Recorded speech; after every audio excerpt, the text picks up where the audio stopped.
começar a nossa live, já apareceu um mosquito. É uma coisa impressionante. Não tem nada que me desconcentrar mais do que um mosquito. E apareceu um mosquito nesse momento aqui. Então, boa noite todo mundo para nossa live de hoje. Eu quero que vocês me falem, vocês estão ouvindo, porque eu tô com um ventilador aqui, tipo furacão, e ele faz um pouco de barulho. Se não estiver comprometendo o som da live, eu vou tocar com um ventilador. Se vocês não estiverem ouvindo bem, eu desligo. Então, boa noite, pessoal. Sejam todos bem-vindos à nossa live de hoje. Hoje a gente vai falar sobre hérnia de disco. Hérnia de disco, eu sempre faço live sobre hérnia de disco, sempre coloco conteúdo no Instagram sobre hérnia de disco. Boa noite, Adri. Tudo bem com você? E sempre quando eu abro caixinha de pergunta no meu Instagram, vocês pedem para falar de hérnia de disco de novo. Bem melhor. Pode desligar. Nem eu tô aguentando esse barulho. Pode desligar, por favor. Então, pessoal, e aí eu abri uma caixa. Ai, que silêncio bom. E aí eu abri uma caixinha pedindo para vocês temas da live de hoje. E de novo veio hérnia de disco. Faz todo sentido se a gente pensar que a população mundial, 80%, 85% da população mundial tem dor lombar crônica. E uma das causas da dor lombar crônica pode ser a hérnia de disco, né? Então hoje a gente vai entender tudo sobre a hérnia de disco, classificações da hérnia de disco, como ministrar uma aula para alunos com hérnia de disco e principalmente a gente conseguir entender se aquela dor lombar que o nosso paciente traz, né, para nossa aula é referente à hérnia de disco. Muitas vezes o aluno pode referir dor lombar e não estar relacionada essa dor na coluna com uma hérnia de disco. E muitas vezes ele tem a hérnia de disco no exame, laudado no exame, ok? E ele é assintomático. Então, boa noite, Si. Então, galera, é isso que a gente vai aprender nessa live de hoje. Como entender se aquela dor que o meu aluno relata, né, na coluna, se ela é proveniente da hérnia de disco ou não, ok? Então, a gente vai começar a falar agora. Vou pedir para vocês chamarem os amigos de vocês, ok? Chamar a galera que trabalha com vocês no estúdio, ajudar a prof aqui. Boa noite, Ana Paula. Tudo bem com vocês, crianças? Como é que vocês estão? Muito calor por aí? Boa noite, Cordélia. Sejam todos bem-vindos à live de hoje. Hoje tem muito assunto, afinal de contas, é hérnia de disco. Então, a live é grande, né? Tem muita coisa para falar. Então, bora lá. Quando a gente fala de hérnia de disco, gente, eu sou da geração que ainda existiam dinossauros na Terra, né? Antes da extinção dos dinossauros. Então, eu tive a oportunidade de ver grandes nomes, de assistir, de fazer cursos com grandes nomes da fisioterapia mundial. Um deles foi Leopoldo Busquet.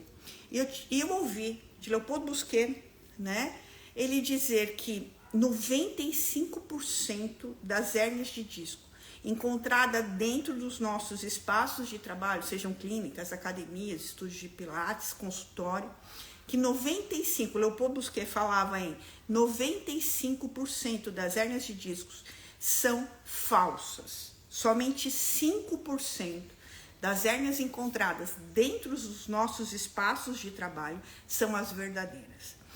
O que ele queria dizer com isso? Que a maioria, 95% das hérnias de discos são assintomáticas, tá? E isso, as pesquisas, os artigos científicos comprovam muito fortemente hoje em dia. A gente tem muito aluno portador de hérnia de disco completamente assintomático. Por quê? Porque a hérnia de disco não é necessariamente, hoje em dia, não é mais entendida como uma disfunção, como uma patologia. A hérnia de disco hoje ela é entendida, ela é enxergada como um processo de envelhecimento. O que eu quero dizer com isso? Que se nós pegarmos a população do Brasil agora, 21 bilhões, né, de pessoas, se a gente pegar esses 21 bilhões de pessoas, beleza? E fizer uma ressonância, fizer um exame, tá? O que vai acontecer? Provavelmente as pessoas acima dos 40 anos de idade já vão apresentar herniações, hérnias de disco. E a maioria delas pode ser que nem sintam dor, sejam completamente assintomáticas, tá? Mas a hérnia tá lá, comprovada pelo exame, tá? Boa noite, Andréia, tudo bem com você, lindona? Então, a gente tem que ter muita parcimônia, muito cuidado quando a gente atende alunos que têm dor na coluna e que vêm com um laudo de hérnia de disco. Primeira coisa, a gente tem que tirar os nocebos desse aluno, desse paciente. Ele vem cheio de nocebos, colocados pelo médico, pelo vizinho, por nós mesmos, fisioterapeutas. Tem muito fisioterapeuta e profissional da educação física que ainda acha que precisa fazer repouso quando o aluno tem hérnia de disco, que ainda acha que a pessoa tem que sair do pilates quando está com uma hérnia de disco, tá? Isso, gente, é um atraso de no mínimo 10 anos na ciência.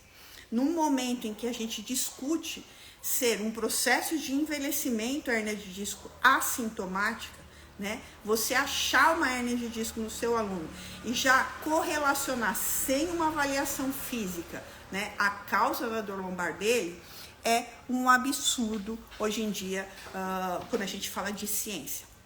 Beijo, prima. Daqui a pouco eu vou mostrar meu abdômen. Você que adora meu abdômen. A Thalita.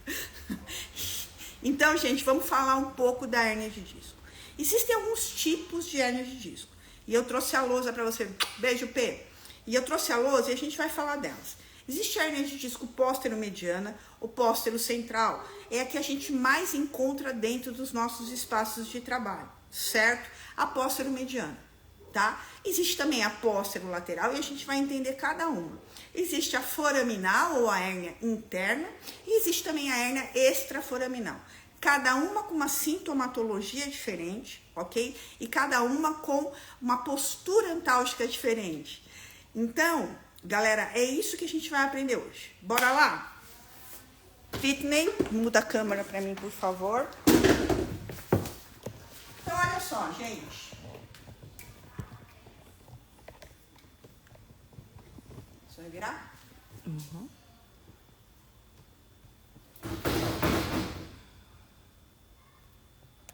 Então, olha só.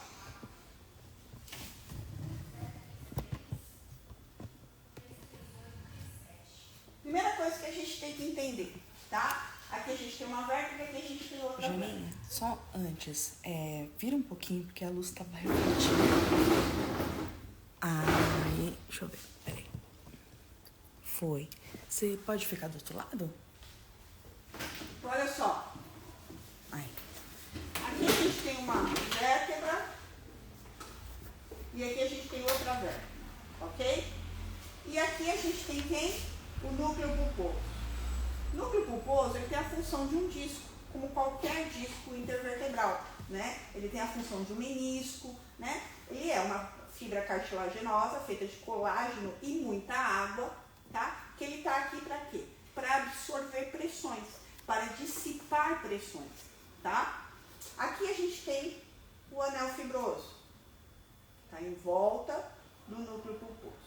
As últimas fibras do anel fibroso, que seriam as mais externas, que eu vou fazer mais grossa aqui, mas ela não é mais grossa, vou fazer mais externamente aqui, elas são conhecidas como fibras de Charpey. Elas têm o mesmo componente, tá, do anel fibroso, porém, elas também contêm células ósseas. Para quê? Porque o anel fibroso tem a função de contenção do núcleo pulposo dentro do espaço intervertebral. Beleza? Então, olha só, primeiro mito e primeiro nocebo que a gente tem que quebrar na cabeça do nosso aluno, do nosso paciente. Correr é bom para quem tem hérnia de disco. Por quê? Porque quando a gente corre, existe um impacto que é absorvido pelo osso e o osso vai produzir mais osteoblasto, tá? Que vai estimular, ok? A produção de cálcio e depósito de cálcio nas vértebras. É um impacto que proporciona isso.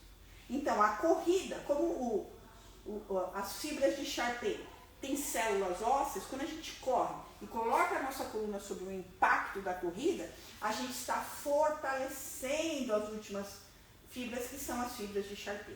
Então, ponha o seu aluno que tem hérnia de disco para correr. Por que ele vai tirar a corrida dele? Não pode, tem que pôr a corrida, tem que pôr impacto. Eu sempre brinco, a vida após a hérnia de disco sem dor. Beleza? Então, primeiro conhecimento que a gente tem é o anatômico. Beleza? Então, eu começo a ter um processo de desidratação aqui. Ok? Eu começo a ter um processo de desidratação. Deixa eu desenhar melhor meu anel fibroso aqui de novo. Eu começo a ter um processo de desidratação. Esse núcleo vai ficando mais tão redondinho, ele vai ficando mais abaulado, ele vai ficando mais achatado, ele vai perdendo água, ok? Isso acontece o dia inteiro. Ele vai perdendo, imagina a vida inteira, né? Então ele vai perdendo água e essas fibras, elas também vão ficando mais frouxas. As fibras de contenção vão ficando mais frouxas. As vértebras vão se desgastando, tá? Então, isso aqui não fica mais tão bonito, isso aqui não fica mais tão bonito, fica bem zoado assim. Quando você olha no exame, você fala, meu Deus, isso aqui é o quê?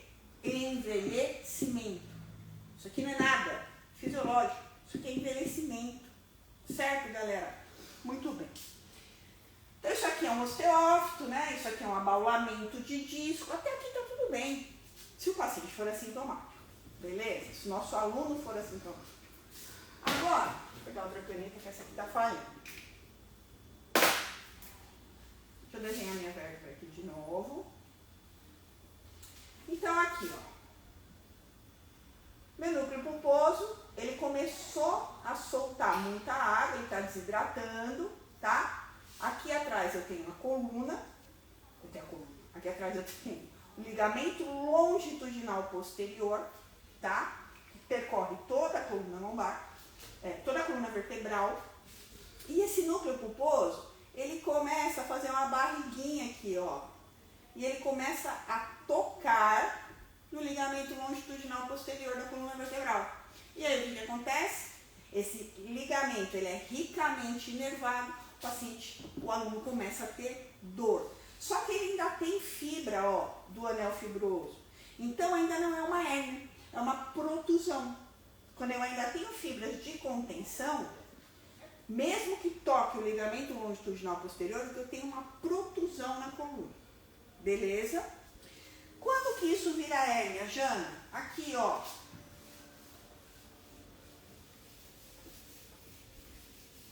Quando rompem todas as fibras.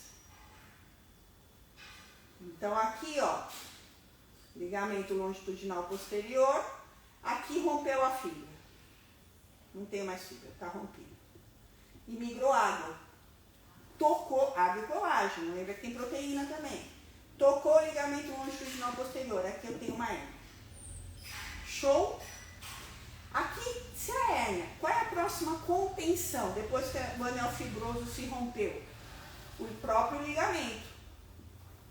Tá? Então, quando esse conteúdo do núcleo pulposo ele fica barrado pelo ligamento, eu tenho uma hérnia posterior-mediana, por exemplo. Quando a hérnia ela rompe também as fibras do ligamento longitudinal posterior,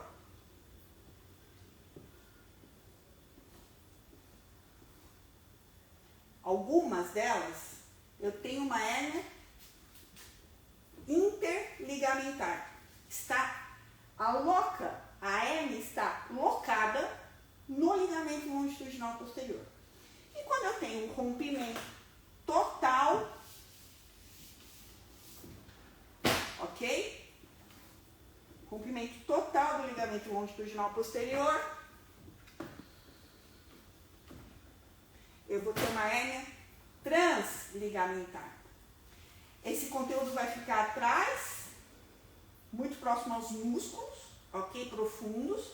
Isso aqui vai ser encapsulado e é o que a gente chama de hérnia sequestrada.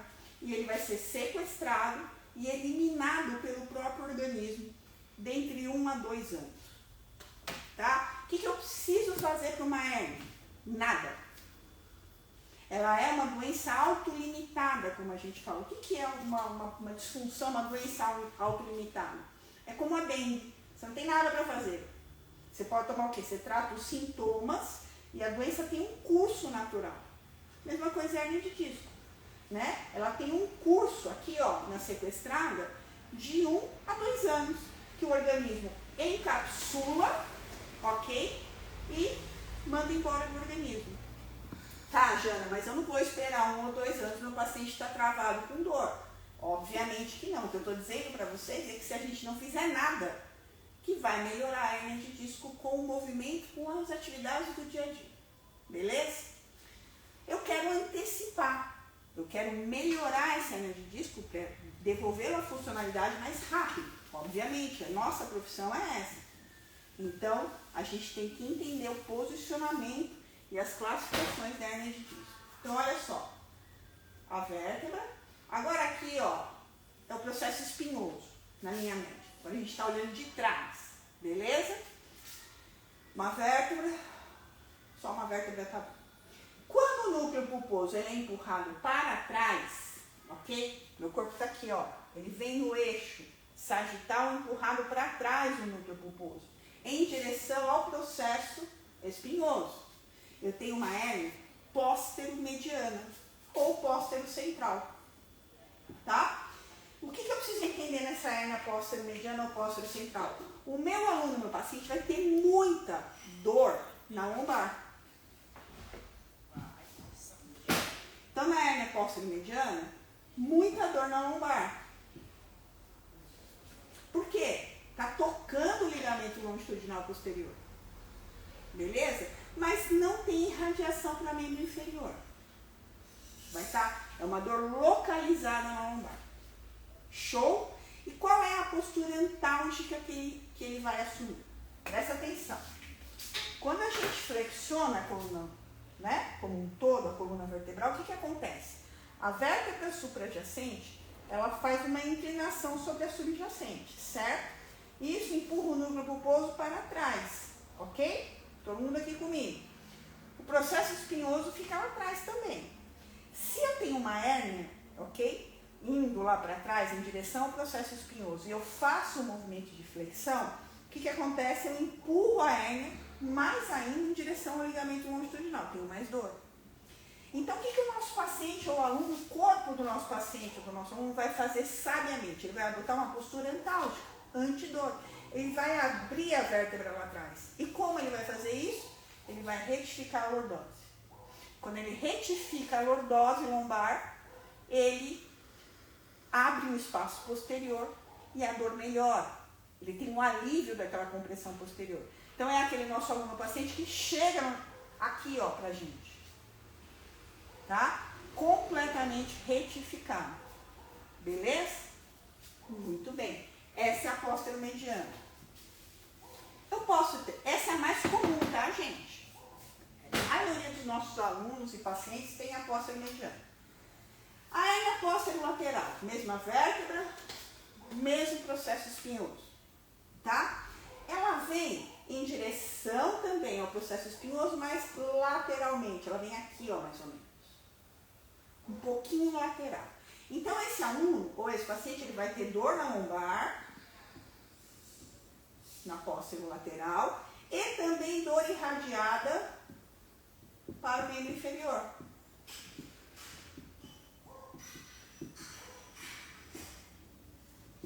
Certo?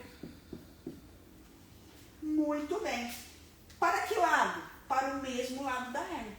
Então, se é uma hérnia póstero-lateral à direita, ele vai ter dor na lombar e ele pode ter uma irradiação também para o membro inferior direito. Beleza? Porque ele está vindo lateralmente. Então, ele pode tocar o ligamento longitudinal posterior, mas ele pode tocar também a saída da raiz nervosa aqui. E pegar, por exemplo, se for uma hérnia de L4, L4, L5, pegar o esquiático, que está na sua saída emergencial ali. Beleza, gente? Fácil, né? E qual é a postura antálgica da hérnia póstero-lateral, Jana? é aquele nosso aluno que ele, olha só, uma hérnia direita. Então, a hérnia tá vindo pra cá, ó. Tá indo pra trás nessa direção. Beleza? Então, ele vai inclinar para o mesmo lado. Por que o mesmo lado, Jana? Porque, olha só, quando eu inclino, a biomecânica da coluna fala o quê? Faz isso a coluna, as vértebras, ok? Eu inclino para a direita. O núcleo pulposo eu estou empurrando para onde? Para a esquerda. Então, se eu tenho uma hérnia lateral à direita, eu vou abrir o meu espaço vertebral à esquerda. Então, eu vou inclinar para a direita. Então, é aquele aluno que chega inclinado para a direita, tá? Para ganhar espaço do lado esquerdo. Mas a hérnia é do lado direito. E a irradiação na perna é do lado direito também. Certo? Então, na lateral, ele chega inclinado para a direita. Olha que fácil. Do mesmo lado da hérnia. Show? Muito bem, crianças. Seguindo aqui. A gente tem também a hérnia foraminal, ou conhecida como hérnia interna. Mesmo processo espinhoso, e aqui eu tenho a saída das raízes nervosas, certo? Beleza. Então, olha só, a hérnia, ela vem, o núcleo pulposo, ele vem, ó, aqui, processo espinhoso. Na lateral, ela vem nessa direção aqui, certo? Na foraminal, ela vem bem para a lateral.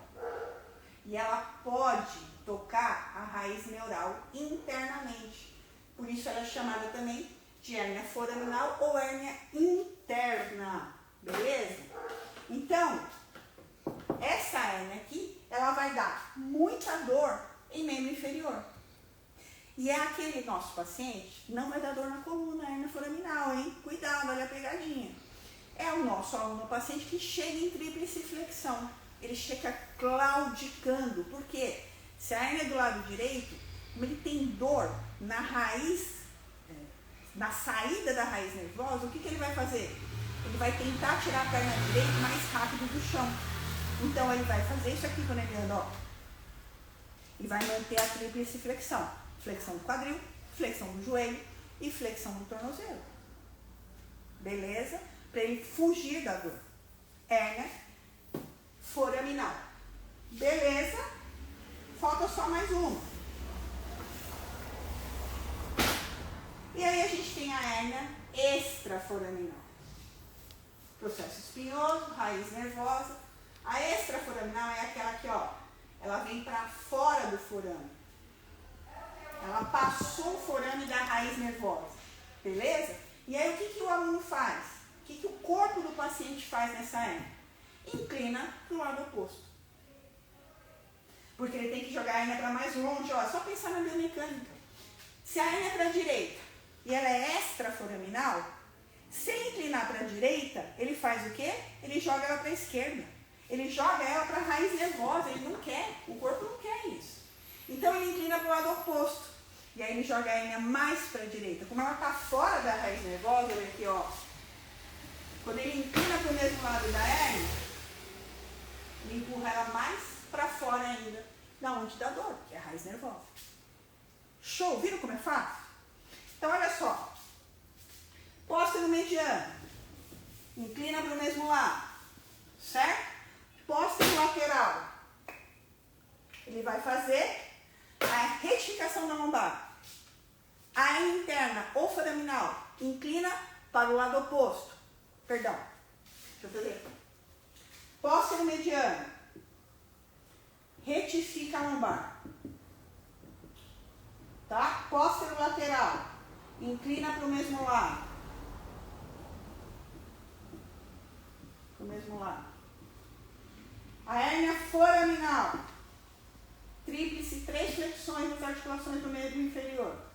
E a hérnia extraforaminal inclina para o lado oposto. Show? Batam uma foto disso aqui, ó. Póstero mediano, póstero medial, póstero lateral, a foraminal e a extraforaminal. Póstero medial, retifica a lombar. Póstero lateral, inclina para o mesmo lado da hérnia. A foraminal, inclina para o lado oposto. Bate um print aqui, ó, e me marca no story. Tá? Hashtag hérnia. Marca lá. Beleza, gente? Então, bora lá. Jana, o que eu faço, então? Meu paciente chegou aqui. Eu já sei que eu tenho o quê? Uma hérnia foraminal. Beleza? Eu sei que eu tenho uma hérnia foraminal. O que eu tenho que fazer? Eu tenho que dar aula para ele e eu tenho que melhorar a dor dele. Certo? Então, se eu sei que ele está com uma irritação, e aí é só a gente ter raciocínio clínico. Se eu sei que ele está com uma compressão na raiz nervosa, ele tem que ter dor irradiada no membro inferior. Beleza? Por quê? Porque ele vai estar dentro do mecanismo de dor neuropático. E aí eu tenho que positivar um slump test, por exemplo. Eu sento ele, tá? Eu tô com uma hérnia foraminal à direita, tá? E aí o que eu faço? Eu faço uma flexão, jogo uma cifose total na coluna, estico a perna direita, puxo o pé em direção a mim, sento no sacro e pergunto para ele, sente formigar? Aumentou. Então aí sim, aquela dor, presta atenção, aí sim, aquela dor é da hérnia. Show, crianças? Somente estarei dentro de um mecanismo neuropático de dor quando eu positivo o slump test, que é esse teste que eu mostrei para vocês agora. Senão, não. Ah, Jana, mas ele tem dor na coluna. Pode ser ligamentar, pode ser ligamento. Ah, mas como eu sei se é da hérnia ou se é ligamento? Você tem que fazer testes diferenciais, galera. Ligamento dói onde? E quando? Por isso uma boa anamnese. Ligamento dói e ele tem um tempo de latência. Então, por exemplo, eu estava ali na lousa, eu sentei, fiz o slump test e vou levantar. Tá? Então, vamos imaginar que o meu paciente tem ligamento longitudinal posterior. Então, para eu levar a uma compressão desse ligamento, o que eu tenho que fazer? A flexão, ok? Quando eu faço a flexão, eu empurro o núcleo pulposo para trás e aí eu ponho o meu paciente aqui. Vou falar, dói? Ou meu aluno. Ele vai falar, não. Então, segura um pouquinho. 5, 6, 10 segundos. Puxa, agora começou a doer. Dor ligamentar tem tempo de latência. Ela não começa a doer na hora. E aquela dor que puxa? Ontem eu estava atendendo uma paciente que ela falou assim, eu tenho um repuxamento na batata da perna. Minha panturrilha puxa, como se fosse dar uma cãibra. Isso, gente, é dor muscular. Dor que puxa é dor muscular. Tá? Dor que tem tempo de latência é dor ligamentar. Dor neural tem que positivar o slump test. Sacaram? Nem tudo é da hérnia de disco. Tá? Tá, Jana, mas aí esse paciente meu chegou em tríplice flexão. Aonde eu vou começar a mexer? Longe da hérnia. Simples assim. Tá? Você tem que dar uma aula para ele, para que ele mobilize todo o corpo dele. Tá? Você vai ter que ganhar mobilidade. Por quê? A hérnia pode ter acontecido numa região hipermóvel, que ela está com aumento da mobilidade. Por isso ela está se mexendo mais, desgastou e fez uma hérnia. Só que para ser uma zona hipermóvel, ela ou tem acima ou abaixo uma zona hipomóvel. Então se eu estou falando de uma hérnia lombar, tóraco-lombar, ou em cima, ou na torácica, ou no quadril eu vou ter uma hipomobilidade. E aonde você vai começar a tratar? Nessas zonas de hipomobilidade. Você vai olhar o tronco de uma pessoa torácica, de um aluno que tem uma hérnia lombar, não mexe. Não tem mobilidade nenhuma. Então por que você vai mexer na hérnia que está em postura antal? Não. Vai lá e mexe na torácica. Vai lá e dá mobilidade de quadril. Cara, o que a gente... Leg circles. A gente tem um monte de exercício para dar mobilidade de quadril. Tá? E tem os exercícios específicos que são os coringas, que eu vou mostrar aqui para vocês agora. Tá? Que eu uso em toda a hérnia. Então, se o meu paciente, por exemplo, ele tem uma hérnia posterolateral, que ele inclina para o mesmo lado, ele chega aqui em postura antálgica. Por que ele chega em postura antálgica? Para proteger a dor. O próprio nome já fala. Postura antálgica, postura antidor. Certo? Se eu faço isso com ele, opa, eu estou jogando ele para o lado da dor, concordam comigo? Então, se a postura antálgica do meu aluno é aqui, cara, você vai fazer aula com ele aqui, favorecendo a postura antálgica dele, até os tecidos adjacentes desinflamarem, até a hérnia diminuir o volume do edema dela, do processo inflamatório em curso. E aí sim você vai reorganizando a postura dele, reorganizando a simetria dele, a função dele, melhor falando. Sacaram? Se você, ele com processo inflamatório em curso, você simplesmente começar a dar exercício bilateral para ele, você vai tirá-lo da postura antidor. Você vai favorecer a dor. Simples assim. Se ele inclina para o mesmo lado, para o outro lado, você não precisa saber disso. Você só precisa saber que você precisa manter a postura antálgica, que é uma postura de proteção. Ela está ali para evitar a dor. E você tem que dar aula dentro daquela postura, no conforto do seu aluno, do seu paciente. Quando o processo ceder, aí sim você vai trabalhar a bilateralidade. E qual é o primeiro ponto que você começa a trabalhar? As regiões hipomóveis, acima ou abaixo. Beleza? Músculo, você vai pensar depois em relaxar músculo. Você pode olhar o quadril, pode ter um ilíaco anterior, posterior, uma abertura, um fechamento, tá? Pode ter inúmeras coisas ali, mas no primeiro momento, na hérnia de disco, o que você tem que fazer? Esperar o processo inflamatório ceder, o curso natural da doença e continuar exercitando o corpo dele. Se ele está em postura antálgica assim, deixa ele fazer os exercícios de ombro aqui. Ah, já não vai pegar o supraespinhal dele. Cara, não vai. Vocês sabem que não vai. E hoje em dia a ciência fala muito a respeito disso. O corpo ele é muito sábio, ele é muito inteligente. Ele não vai, qualquer exercício que a pessoa tiver aqui numa postura antálgica, se você pedir para ele fazer isso aqui, ele não vai pegar e vai romper o supraespinhal. Nosso corpo não é tão frágil assim, a gente precisa entender essas questões, porque a gente precisa passar isso para os nossos alunos. Olha só, exercícios coringa que eu sempre dou para mexer quadril, gente, olha só. Isso aqui eu passo para toda a hérnia. Mola leve, tá? Ah, não, mola de perna, eu sei. Mola leve. Olhem no meu quadril o que vai acontecer. Então, olha só. Eu peço para descer, ó. Subo e volto. Vou ganhando mobilidade de quadril. Ó. Vou ganhando ritmo. Lombopélvico. Já no meu paciente tem dor, faz menos, começa com uma amplitude pequena e volta. Tá? Normalmente, sabe o que eu faço? Eu não peço para mexer o quadril. Eu dou um exercício de ombro e o quadril vai sozinho. O quadril vai, se eu não pedir para contrair nada, o quadril ele vai acompanhar o ritmo do ombro. Tá? Ele vai ter essa conexão. Beleza? O meu paciente não consegue ficar em decúbito dorsal, né? Tem muita hérnia que o paciente só consegue deitar de lado. Estou falando fase aguda, gente. Porque fase crônica é exercício normal. Passou a fase aguda, acabou essas adaptações. Isso aí é fase aguda que eu estou falando. Fase crônica da hérnia, mano, taca ali exercício, pilates na veia. Tá? Outro exercício que eu faço nu. Vem cá comigo na ponta do cardiolado.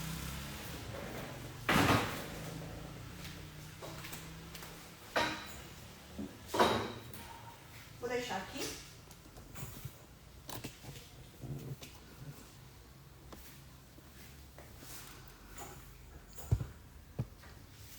Então, olha só.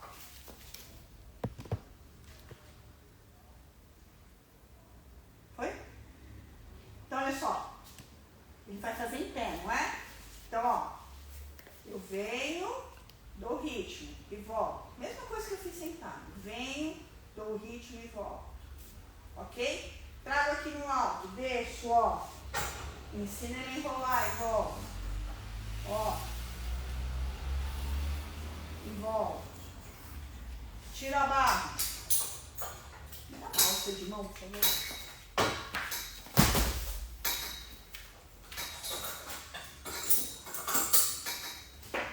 Põe os antirrotacionais, tá? Excelente para se trabalhar na fase aguda da dor. Por quê? Porque mexe muito pouco o tronco e eu já tô ganhando força de músculos profundos. Esse aqui, ó.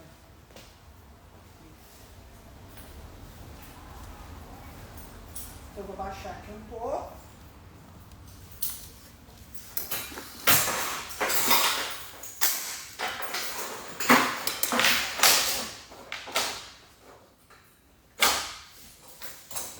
Então, olha só. Antirrotacionais. Leva e volta. Ah, tá trabalhando peitoral por quê, Jana? Não, tô trabalhando na linha média, ó. E quem tá me segurando aqui, não deixando eu rodar? Meu abdômen. Peço para ele fazer função. Senta e sobe. Jana, ele tem hérnia, ele não consegue descer. Vai então onde ele consegue. E sobe. Ponta do pé. E sobe. Gira. Gira. Sempre a alça na linha média do corpo do aluno. Show? É uma maneira dele mobilizando esse aluno, essa hérnia, tá? E ganhando força na musculatura, os antirrotacionais, e sempre mobilidade lombopélvica. Posso fazer sentado, posso fazer com disco de rotação, tá? Sempre pensa nessa lógica. Certo, crianças? Vira aqui pra mim que a gente vai tirar dúvidas. Vou terminar sentado. E aí, gostaram? Muito bem. A mola no baixo, tanto faz, tá, Ju? Eu coloco em várias vetorizações. Pode ser em cima, no meio, embaixo, tá? Pra pegar diferentes fibras do tronco, tá? Ali só eu baixei, sei lá por quê, deu vontade. Passou alguma dúvida que eu não vi? Não? E aí, curtiram a live? Muito? Que bom. Nossa, eu achei que... Jana, aqui fala muito hérnia umbilical. Não, a gente tá falando de hérnia de disco. Tá? A gente tá falando de hérnia de disco, hérnia vertebral. Certo, crianças? Então, olha só. Amanhã todo mundo vai trabalhar, tá? E vai saber como, o que é uma hérnia, o que é uma protusão, certo? Quais exercícios começar, como começar e, principalmente, as posturas antálgicas, tá? De cada herniação. E, gente, tirem os nocebos dos alunos de vocês, certo? Quem tem hérnia pode fazer e deve fazer exercício. Lembra que eu falei? 85% da população mundial, tá? 85% das hérnias, perdão, são assintomáticas, tá? São assintomáticas. Beijo, Beta. Beijo, Rio de Janeiro. Então, gente, é isso. Olha só. Segunda-feira vai ter aula com a Marjorie Mansur, um aulão de Pilates clássico. Galera que é do contemporâneo nunca fez uma aula de clássico, o link tá lá no meu store. Vai lá e faz a inscrição, tem que estar inscrito, beleza? Tá rolando também as inscrições para o meu novo curso presencial, Pilates e Patologia, onde vocês vão aprender tudo isso. Hérnias, LCA, prótese de quadril, diversas patologias, como lidar com elas dentro do Pilates, ok? Beijo, Portugal. E as diretrizes da PMA. O que a Aliança do Método Pilates fala sobre cada uma dessas patologias tão comuns hoje em dia nos nossos estúdios, certo? E também, Adri, se você quer presencial, me chama lá no direct. A gente está confirmado com 13 cidades já, tá? No Brasil inteiro e Portugal também, tá? Então, olha só, e tá rolando uma promoção secreta da próxima turma da formação do hipopressivo online ao vivo pelo Zoom. Cara, é uma promoção que nunca rolou. Quem tiver afim, vai lá no link da minha bio, tá? e preenche o formuláriozinho para o meu comercial entrar em contato com vocês. Show? A Isa vai ligar para vocês, porque a promoção tá, ó, sensacional para a próxima turma do Hipopressivo, que vai ser dia 18 e 19 de maio. Beleza, pessoal? Então é isso. Recados dados. Comunidade Janaína Cintas. Quinta-feira tem aula já. De novo. Quando em Portugal, Sandra? Final do ano. Final do ano, sem final do ano eu vou para Portugal. Tá? Final do ano. Comunidade Janaína Cintas. Quinta-feira tem aula, hein? E na semana que vem a gente tem aula com a Juliana Renó. E depois, mês que vem, com a Marjorie Mansur dentro da comunidade. Depois, Valquíria Fernandes, Silvia Gomes, ó. Tá muito top. Beleza, crianças? Beijo no coração de vocês. Nos vemos semana que vem. Vou colocar uma caixinha de interesse de novo no Store. Para vocês sugerirem o tema de patologia. O que vocês querem discutir na live da semana que vem. Certo, crianças? Beijos!